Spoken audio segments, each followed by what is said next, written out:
So. Okay, let's introduce yourself. Do I have to look into the camera and introduce? No. So, or do I talk to you and introduce? Sure. Like we don't know each other. Sure. Yeah, like who are you? Why am I here? So I'm Winnie. Mm-hmm. Yeah. I am a life coach, and I support midlife professionals to help them find meaning and clarity in life so that they can basically live the second part of their life with fulfillment, happiness, health, everything they dream of. Yeah. And I will tell you who I am as well. I'm John. I'm a relationship coach. I improve couples, mainly couples and families, communication and relationship through skills building and also emotional regulation, things like that. Yep. Yeah. Very nice. So we have some topics that we can discuss today, right? Yep. Let me see. Where is it? You probably need to speak slightly louder, but it's fine. Okay. I put this closer. Okay. Where is...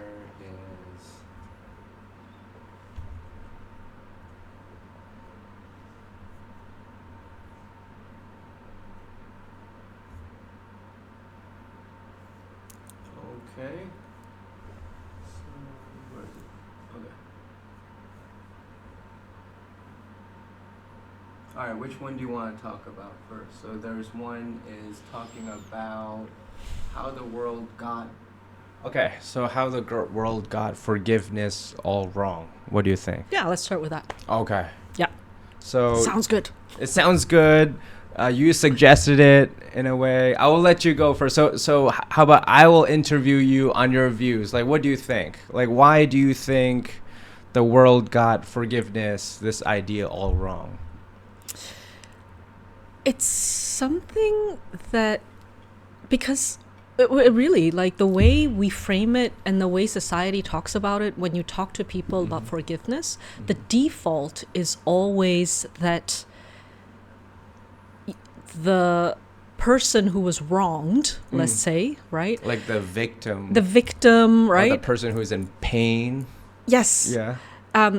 Is the one to do the forgiving, right? Yeah, so that's that makes sense. Idea of it. Yes. Yeah. And so, but then the idea always then extends to the fact that by forgiving, you're forgiving the other person, so that, like, you're letting them off the hook.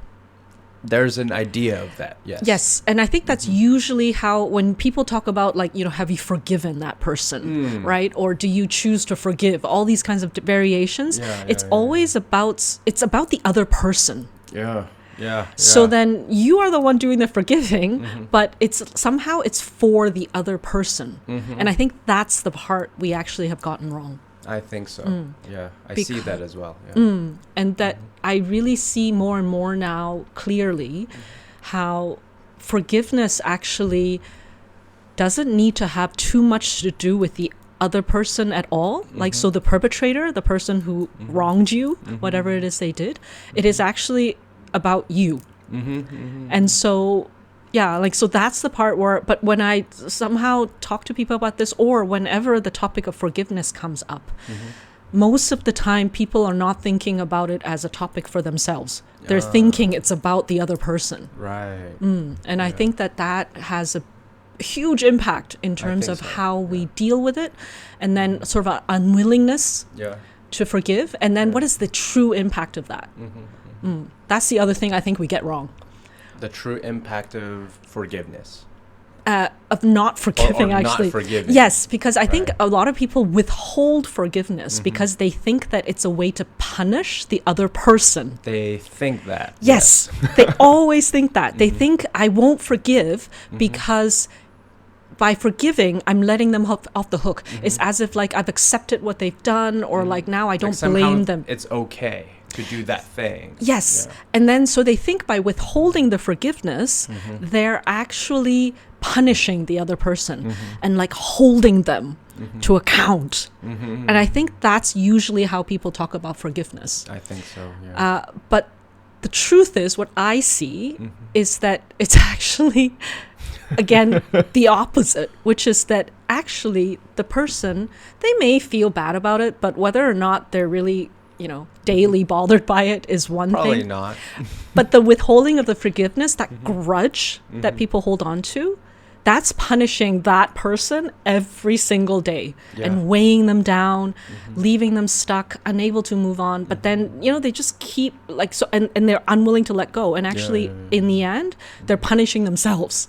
Absolutely. Which is crazy to me. Absolutely. That that's not how we talk about it, and that to me is actually a big part of, needing people to hear that no, forgiveness actually doesn't have so much to do with the other person as it has to do with yourself. And the greatest impact when you choose not to forgive, it's not on the other person, it's on yourself again. So I think those are sort of the two main things where, and it has such a huge impact, because in a lot of the work, the coaching work I do, and you have these clients, right? They hold on to these grudges, or they feel like they were wrong somewhere, or something didn't go well. It doesn't matter if it's at work or in life. And then this I refuse. Right? Yes, I refuse to forgive. That what they did was unforgivable. And then you sit there and you watch, and you try to reflect with them, but until they see, right, who they're truly punishing is themselves with that, it's really, really hard to kind of move them forward. But it's not just saying it, because saying it to them, they're kind of looking at you like, what? Like, what do you mean? I'm not punishing myself, I'm punishing them. Like, they need to know that this is wrong and it's not acceptable. And right. And then maybe a third thing is about, a lot of times a lot of people always say, I can only move on when I get a true apology. Right. So I'm waiting for that apology. The closure. Yes. Why should I forgive if the other person hasn't even apologized? And it's again this accountability thing, right? Where they feel like to get that apology. And I see this so often. People are kind of like, what happens if I never get that apology? And that's exactly my point. Yes, you're putting all the power in the other person's hand by saying, if they never apologize, then you sit there and you're like, I need that apology. And that to me is, again, something, but it's so common. So, and as if that I'm not saying the person that was wrong doesn't deserve an apology, but to wait for that and to say, I'm unwilling to move on or to forgive, again, understanding what the impact painful, of that is. It's suffering. They're suffering from it. Yes. And I think that's really the thing where, it feels obvious when we talk about it, I think. As a third person, yes.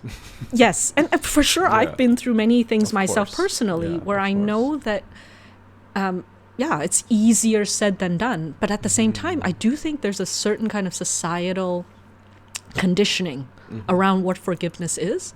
And so if we can actually get more people to accept, right, and understand that, no, actually, this is more about you and you moving on and not allowing that to hold you and have power over you, then it's actually a much more empowering and much more useful way to think about what forgiveness is all about.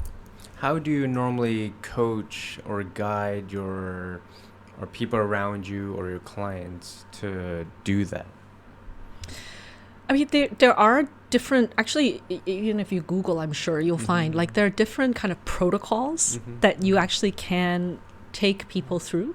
For me, it actually always starts with, first is that awareness of it, right? Because some people hold on to it so tight that any suggestion, right, that you... there's a resistance. Yes, so they don't even want to talk about it, right? Like, what do you mean, right? Like, how can it be? No way. Yeah, that person hasn't even taken responsibility for what they did yet. Exactly. Right. So actually, it happens a lot. Actually, in a lot of actually parent-child relationships, because a lot of my clients, midlife, so they're full-grown adults, but so much of what we struggle with a lot of times is because from childhood it builds and then we never really dealt with it, right? And especially with parents, I mean, they were our caretakers.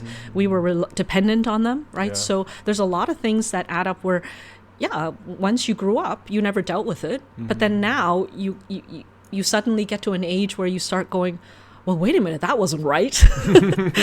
And then they start getting very angry about it. And they realize that actually a lot of their struggles, etc., like mentally, right, stems from some of that. So that kind of like, it doesn't matter if relationships or how they express love, things like that. Yes, or the withholding of love, right? Or that conditional love, or right? Fear, for sure. So all of that. So then that piece where they're so angry and they think this is someone who's supposed to love me unconditionally and la la la, so how could they be like this? And so then even the suggestion of making peace with it, forget of forgiveness, can we try to make peace with it, is already this like huge thing. It's almost like it feels untouchable. So then it is a very delicate process of finding where they're willing to start talking about it. So it is processing a bit as well. So I'm not a therapist though, because you are. So when I do, because sometimes when I first get a client, right, because coaching is about growth. So we're working with people who want to get to the next step. But the problem is they hit these walls where they don't realize where that kind of limiting belief or where that block is, right? And so sometimes at the beginning, even though I try to talk to them to understand where they are, just to make sure they're ready for growth, right? But at the same time, you never know until you start working with them. So I do get to a point where sometimes you're like, okay, well, clearly there's something they're really like angry about. So then you're like, okay, well, we need to deal with that. So then we sort of start gently like going, okay, well, what are you willing to talk about, to try to help them gently process. But there are points where sometimes it's really like, you know what, I think you really have a much deeper issue here, maybe even some trauma of some kind that you really need to deal with. And sometimes they're unconscious about it. Like they can't even say, oh yes, I was beaten as a kid or anything like that, right? It's affecting them, but they don't remember it so much every day. But when you bring it up, you're like, oh yeah, that happened. Yes, because so many of them come and they say, I had a loving childhood. I had a loving, like, growing up environment. So there's nothing that they would say, oh yeah, bad, like rough growing up and all this. So they say, no, I had a generally happy childhood. And I was the same for me. I said, oh, I have a generally happy childhood. So then it's easy to generalize. So still trauma. But it's easy to generalize, to think, oh, no problem, right? So but then as you start to dig, because you do have to, right? Especially with their blocks. That one time, or that another time. Yes. And that suddenly becomes this, right? So then when it gets to that piece of first, like, are we aware now that there's this? Then it's basically getting them to process a bit of that anger, right? But then basically, we go through a process where, first of all, it's very important for us to separate between the emotion and what happened.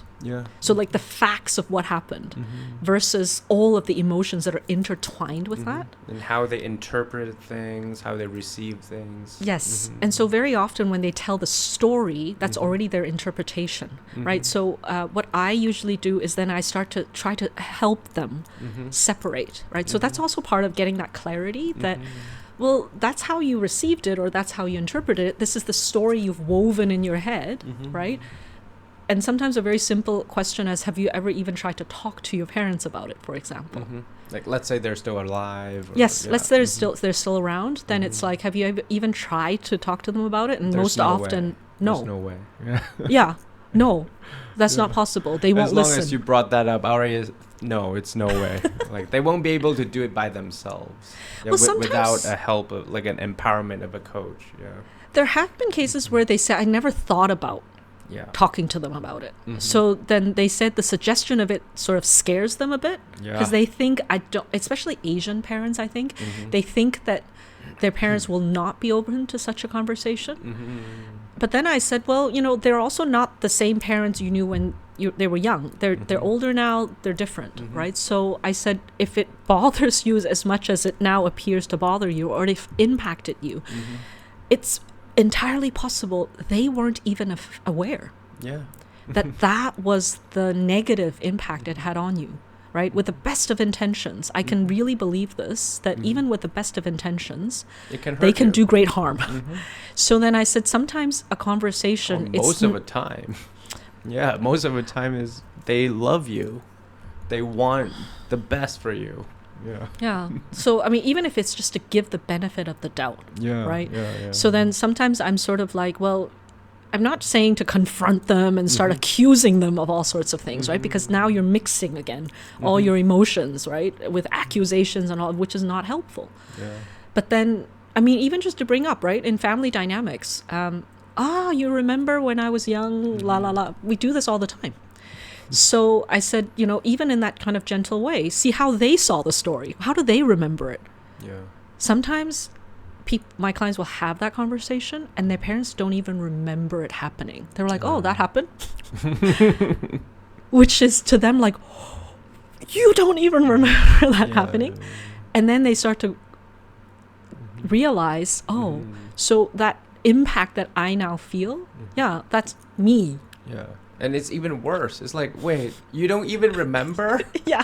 But that impacted me for like 20 years or so something. Think of that. Yeah. Where could the forgiveness come from if they didn't even remember? Can't. They don't even know, right? So obviously there are some things that are very obvious, right? But there really are many instances because of all the stories we come to like recall. Even as adults, I think sometimes our memories can be faulty. Yeah. That's why I said that very important thing about separating facts from feelings. Or emotions. Or even what you recall, right? Because recollections are not perfect. It's not. As we all know, hopefully.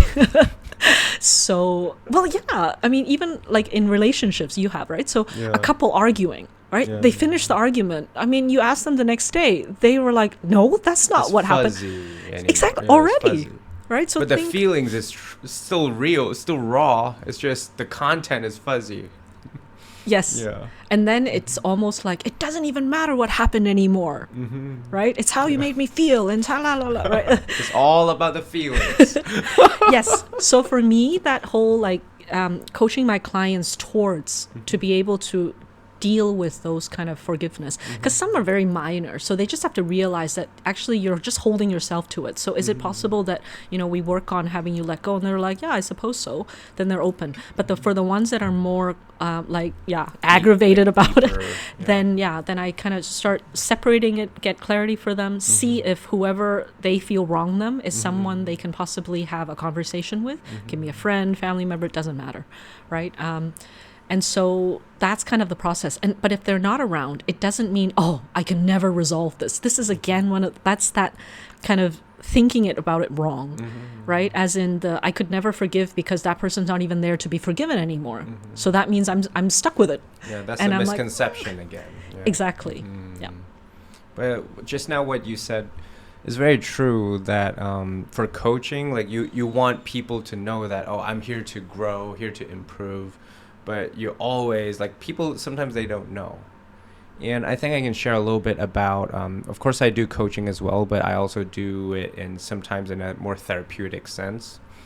Sometimes there are many clients that come to me is like they're holding a certain pain or grudge or something, right? As a matter of fact, maybe all of them, actually, now that I think about it. And quite a few of them, like the first session, they will come to me, talk about it, and then they will always include people around me, my friends, my parents, everyone asked me to let it go.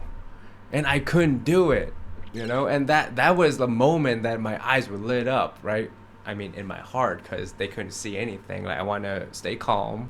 But I was like, okay, why do they ask you to let go? Like, I'm starting to use different questioning to let them think differently. Why do they ask you to let it go? And then they say, oh, because it's good. And then I will challenge the idea, like, why is it good? Why is it good to let it go? So of course I want them to choose, right? But I think they need to be very aware of the people around them. Like a lot of my clients, they need to be very aware of the opinions and people around. They meant well. They all meant well. And the stuff they say may be good too. It's just not the right timing sometimes, or not the right environment. And this is actually, it made me thought of a client yesterday that I just saw. Like I've seen him for a long time. Like he was divorced for a few years, and then he came to me, and then a few years, this is like 2 years back, right? And then now, like like that's the first session actually. Like he said, like all my friends said like I need to let go. Like he didn't date for the whole time, right? And then he said I couldn't do it. And then I asked him like, why do you need to let go, right? And then he was shocked. I was like, wait, aren't you the therapist? I was like, what were you doing? I was like, no, do you want to let go? He said, no. I said, then why would I tell you that, right? And it's all the theatrics and all the facial expression. Of course, I'm real too. I meant it. But I was like, then why do you need to let go if you don't want to? And then he's like, oh, yeah. And for some reason in the universe, right, how the creator created this universe, right, for some reason that would make him feel better a little bit, right? Just loosen up a little bit. Yeah. Yeah, well, because if he wanted to let go, all those people telling him, he would have already let go. Yeah. Exactly. And I need to say something a little bit different to challenge his own perspective on things and values, right? Yeah. For sure, yeah. I mean, I think that what you said earlier as well, like the people you're surrounded with, like to be very aware, because when you're in those kinds of situations, forgiveness usually, I mean, it's not some mass thing, right? It's usually very directed towards specific people or instances. So then the people around you telling you, right? It's great if they're telling you to move on, let go, but they're also the ones around you who are sort of like, yeah, they're wrong. You need to, you know, and they're actually almost telling you you can't let go.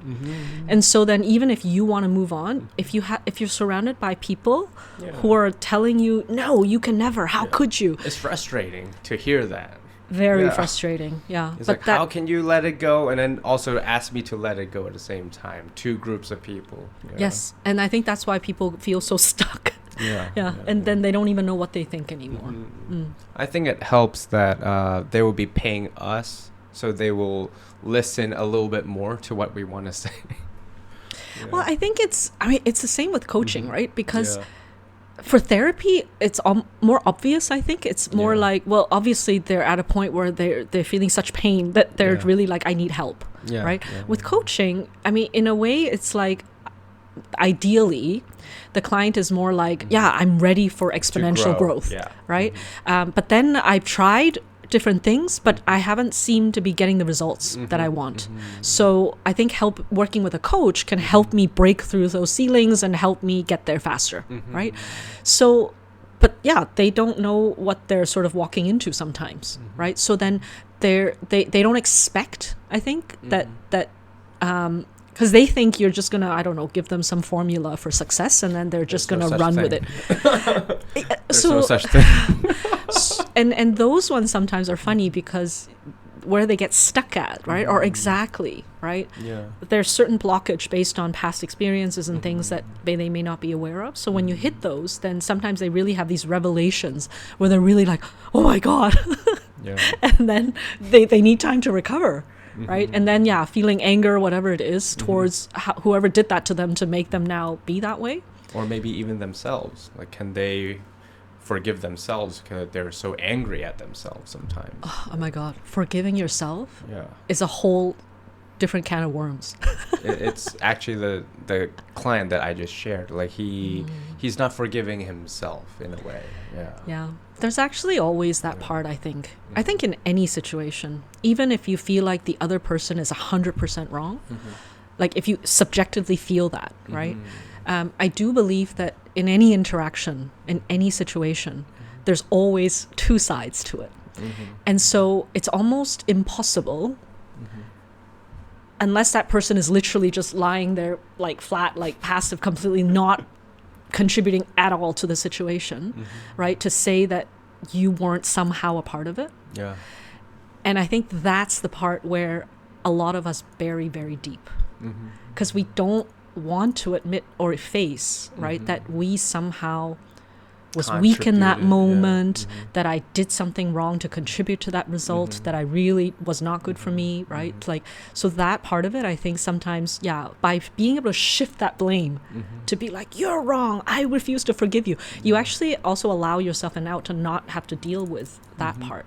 So I do think sometimes it is hidden that when they say I refuse to forgive them is because they can't. Because if they forgive them, then they're left with, what about my part in it? Yeah. And that's somehow, I think our brains probably left? just... Like, who am I? What's left? Yeah. Right? If I let go, then I'm just this. Yeah. And they cannot accept who they are if they let it go. Yeah. Yeah. And dealing with that part of themselves that did have a part in it, right? And that kind of, It takes inner time voice, sometimes, right? That tells you... the self-critic. Yes, Yeah. how could you be that stupid, right? How could I have been so dumb to think that la la la, right? So all of that. So I think part of it definitely is that. But that goes into a totally... For that self-critic, like that inner voice self-critic, how do you normally guide your clients to deal with that? First is actually really, it's awareness again. It just starts by even recognizing it. Because the fact is, we have so many thoughts in our head that run through our brains.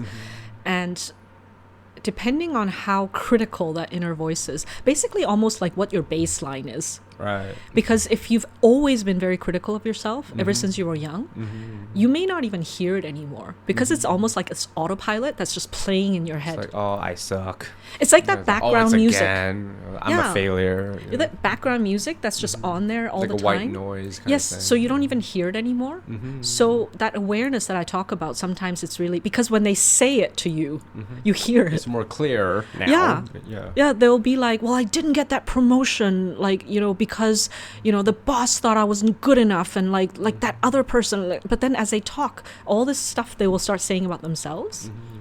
And then you hear it. Yeah. So then you start saying... To reflect it back. Yes. Like, you said that just now, right?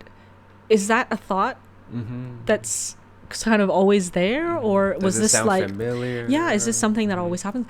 And so you start tuning, so they start tuning into that voice. So it always starts with awareness. And some people will say, I'm as guilty as charged. I'm always like this 50 years. It's always been that way. And other people are like, no, I'm not like this. And then you're like, oh really? Because in like the last 15 minutes that we talked, all There's I've heard, pattern of that. or I kept hearing you say, right? I'm probably not good enough for that. But maybe I don't know enough. Like I keep hearing that. Like you keep kind of negating yourself, right? And then they start going, oh, right? So it's that process of starting with the awareness of it. Once they tune into it, sometimes they will say, oh my God, now that I notice it, it's like all the time. So then they actually sometimes think I'm making it worse. And then I'm like, no, I did no such thing. It's only that now you're realizing it. But by realizing it, now there's something you can do about it. Because very often this is kind of like more like emotional control now a little bit, where you can't control those emotions arising. But by noticing it, you then have a choice how I then react. How to react to it. Yes. And it's the lack of awareness that then people say, becomes automatic. Yes, that's where people say, I don't have any control, right? I lost it. Yeah, sorry. I had no control. And so I'm upset, or I'm mad, I'm angry. Whatever it is, right? Like that's how it is, right? Like, and then you're like, well, that's how you are right now. Yes. But no, there is a choice. So how do you create that space? And it starts with the awareness. So then that inner voice, it's very important. About tuning into it, which most people then say, oh my God, now I hear it all the time. And like, oh, what did you do? And they're like, I didn't do anything. I said, I'm tuning in, actually. It's kind of like radio. You to raise your awareness. Yeah, it's kind of like, the radio, if anybody ever, back in the day, right? Where you like tune in, like, so in that sense, it's actually, they now tune into it. And then they realize, oh my gosh, like that's how I talk to myself. And then you can start saying, okay, how can we shift from that? And then how can you then at least acknowledge that it's there, right? You don't maybe need to change anything yet, but it's there. At least it's there. Yeah. And then there's, of course, different ways you can then shift and then basically think of in a more positive way or replace it with something that's more constructive. It doesn't have to be positive. It just needs to be helpful to you rather than basically, You can reframe it. You can replace different thoughts. You can meditate, let it come in, let it go. Different ways. Yes, all these different ways. And or you can do it all too. You can also do it all. Do it all. Exactly. And then, and from there, like I say, it's a choice. So for me, like my own kind of practice, it's like I can still choose to just lose it. But then it's very, very intentional that I know that it's for a reason. Right. I choose to, in this moment, blow up in this way because I've decided that it was necessary for something. Although I have to say, it feels good or something. No, never about that, because actually I don't really believe in that. That's just for me, right? Maybe for some people it might be. It just feels good. For me, it did. Like one time, let me quickly share like a moment. I mean, there are a few. I'm generally quite close with my mom, right? So my mom, we can talk for a long time about like pleasurable topics, like good stuff, like happy stuff, or that can. But there are certain times my mom would want to remind me of some stuff in life, just remind me of something, like maybe even something very small, like, oh, remember to call that person, or remember to look up some stuff, right? Just a reminder, like a mother would to a son, right? It would be like a 5-minute conversation. All I need to do is like, thank you. Okay, sure. I didn't do that. Oh, okay. I didn't do that. I became defensive. Right? I was like, why did you think that you need to remind me? Okay. And then it started into like another argument. And then at some point, because of the awareness thing, like I'm generally better now in terms of awareness compared to say 10 years ago before I got into any psychology stuff, right? So at one point I remember, I was like, wow, I'm awareing that I have the anger up here, like right at my chest. It's a lot hotter, and I'm spewing out all these words that I might regret, and I will keep doing it. I said that I'll keep doing it because it makes me feel better. So 5 minutes turned into an hour and a half. Yeah, and it happened for at least 3 times, I would say. At least 3 times for the past maybe year and a half. Yeah. So is that, did your mom yell back? Or? Of course. Yeah. So it's not a 1.5 hour monologue. It's not a monologue. Yeah, it's definitely. I mean, she has her own mom tactics to give it to me, and I have my son tactics and my psychology tactics and coaching communication techniques to use it in a very bad way to give it back to her. Yeah. So I mean that's precisely what it is, and I think especially these very long relationships, and parents really are generally special. Because, I mean, basically since birth, right? So it is a long, complicated relationship. So that is very likely the people that trigger you the most. Yeah. Whereas anyone else, you might be able to be like, yeah, okay. Yeah, thanks. Or, okay. Yeah. Oh, thanks for the reminder. Yes. Yeah. So, but when mom says it, it's like, oh no. I've had those moments too where my mom would remind, like it would be such innocuous things like, oh yeah, remember to eat breakfast, remember to bring a jacket and things like that. I used to just be like, oh my God, why? Like, why would you think that needs reminding? Like when you're like 30, right? You're like, really? And then it sort of kind of downgraded to rolling my eyes when she says it. So I wouldn't say anything anymore, but I would roll my eyes and be like, yeah, exactly. But now it's a very pleasant, okay, thank you.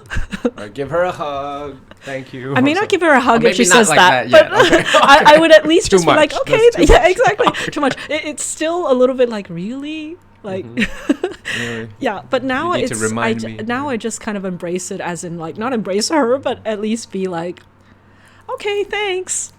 So it's like that's the way she wants to show you that she loves you, things like that, right? Yeah, and then it's like, well, what's the harm, right? If I already took it, it's like, yep, already have it, thanks. So You know what? That reminded me of many things, like my clients and myself also, right? They get triggered because sometimes they don't understand why the other person is doing it, right? They only hear the words, but sometimes they don't understand that, or they didn't get it, that that's the way the other person is trying to tell you that I love you, right? And then it happens a lot with my mom too, right? Me and my mom, and of course like my clients and like their marriage or with their parents, things like that, right? So one specific moment, and I'm not saying this is like a universal method, but I remember that she reminded me something, and then we already did a bunch of arguments for like an hour and a half for the past maybe like 3 months. So it happened. So I can see this coming again, right? She is trying to trigger me again by reminding me of something. And then that time I really didn't have time to argue for an hour and a half. So I'm aware of it. I got triggered, but I was like, okay, not today. And I said, thanks, Mom. And I hugged her. And then she was shocked. She was like, what? I was like, thank you. I know you love me a lot. And then she said, of course I love you. And then that's it. That's the end. And then I told my mentor, and then he said, you know what? Good job on that day, but try not to abuse it, basically. Like he said, do not just copy and paste it to everything, because it's very easy, because this time it worked. So maybe next time you want to copy it again, right? So every time you hug this person, you know that it will shut them up, right? So he is trying to tell me that don't abuse this, but just enjoy that moment, but do not abuse it. Yeah. What if they actually have something else to say, right? But you hug them and then they shut up. Yeah, that's very true. And I think that is exactly where there is a certain level of, where's that intention coming from when you decided to hug her, right? Because if it was like a manipulation tactic to shut her up, I would say, of course, I have to admit on camera that it's a mixture of things. It's a mixture. But it's, probably because you have a high sense of awareness, right? That you actually know that. But then I think then there's it worked in that instance, but because you're aware of it, though, I think there's less of a danger that you would then abuse it. Versus, I think people who are not aware and they just do it and then say, oh, nice response, because your brain will just feed on that kind of, oh, that was a nice resolution. So the next time something happens, your brain will say, oh, well, that solved it, so let me do that again, right? And then again and again, and then before, like you say, before long, it's like, well, now it's being abused, right? And that's not good. And then now you're not hugging me. Does it mean I'm wrong, right? Especially with kids. I was like, you used to hug me, right? How come when I get a 60, you don't hug me anymore? It's like, wow. Exactly. Right? It's very powerful stuff sometimes. The manipulation. Yes. Yeah. So I think that actually in the end is very important.